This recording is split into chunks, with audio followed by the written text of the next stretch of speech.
of the Dunes festival.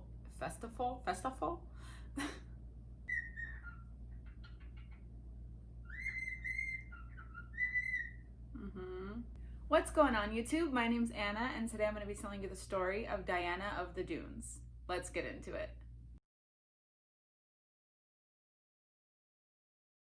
So this story takes place in Indiana, and it is about a woman whose name is actually not Diana. That's just the name that she was given after a while, and you'll see why.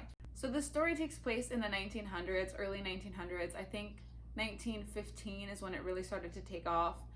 The story is actually about a woman by the name of Alice Mabel Gray. Alice was, a normal woman. She went to school, she graduated from the University of Chicago, and I think all of this takes place in her early 30s. She kind of decided that normal life, if you will, wasn't for her. She didn't want to work a normal job, live a normal life. She said that life was much more than that, and that it wasn't fair that we were supposed to live that way, which, kind of agree. So because of all that, she decided that she was going to go far away and live all by herself in the middle of nowhere and have a great peaceful life without having to live in normal society. So to get to a place that was, with no people or relatively no people, she traveled down this path of the dunes that leads up to Lake Michigan. The area that she eventually ended up in, we now know as the Indiana Dunes National Park. There are towns around it. It's pretty well known by people, but back then in the 1900s, it was considered uninhabitable. Nobody went there. It was unclaimed, unexplored. You were crazy if you went down this area. This was the perfect place to escape Chicago. She went to the dunes and she found a little empty shack where she could find shelter, and she was able to escape the life that she didn't want. It was right by a sandy ridge and it was like abandoned, so it was perfect for her. And word about her really quickly got back to news sources. At the beginning, she was considered like an enigma. People were really excited about what she was doing or really hated it. So some people were referring to her as a goddess, and some people were referring to her as like this misfit, awful person, like a circus freak. And then there were neighbors and reporters that literally started documenting her like she was like an animal or this like crazy thing that they needed to be documented or recorded. So there were some people that suspected her of stealing food or shelter, or even borrowing people's shelter in hard times or when there were storms and things like that. There were also quite a few people that said she bathed naked inside of Lake Michigan and then would kind of run along the beach to dry off, which I think is really, really funny. It's been brought up to her like in interviews and things like that, and she has said that she definitely denies at least the second part of that statement.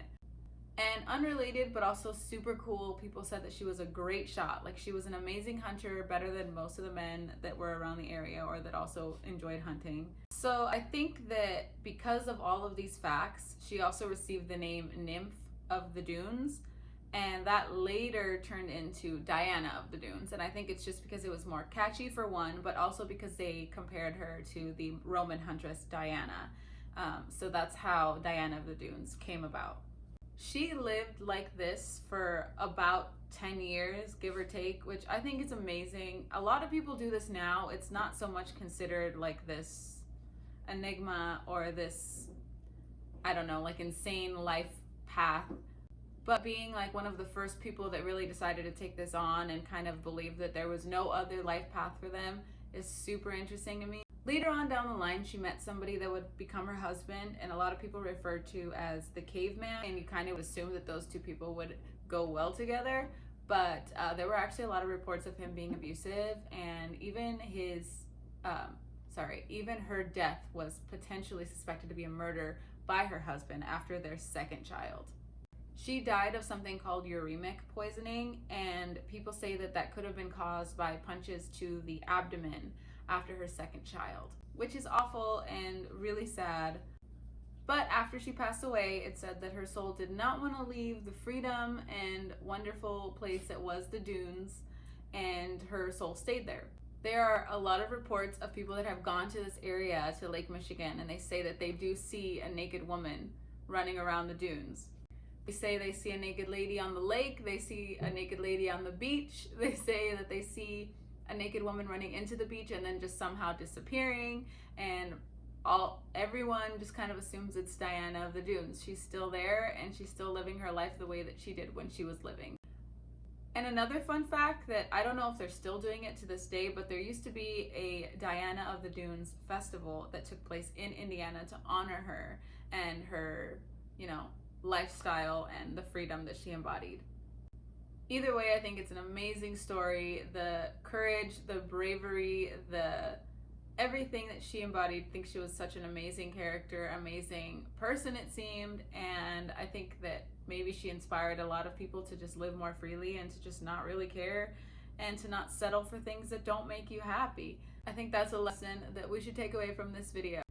Yeah, so this one wasn't really scary. It doesn't seem like she goes and haunts people that go to the dunes. It just kind of seems like she's just still peacefully living at the dunes in the afterlife and having a good old time doing it.